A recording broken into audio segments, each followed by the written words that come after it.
মাকে নিয়ে একটা গজল বলি, সবাই শোনেন আর সবাই কমেন্ট করেন।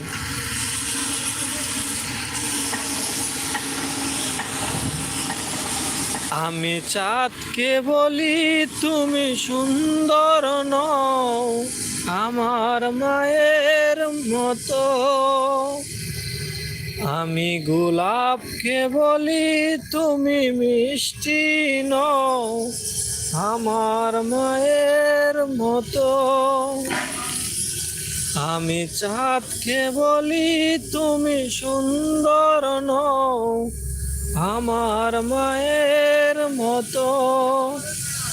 গোলাপকে বলি তুমি মিষ্টি নও, আমার মায়ের মতো। মা যে আমার সবার সেরা, মা যে আমার সবার সেরা।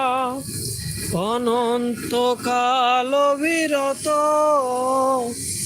আমি চাঁদকে বলি তুমি সুন্দর নও, আমার মায়ের মতো। গোলাপকে বলি তুমি মিষ্টি নও, আমার মায়ের মতো। হীরা নাকি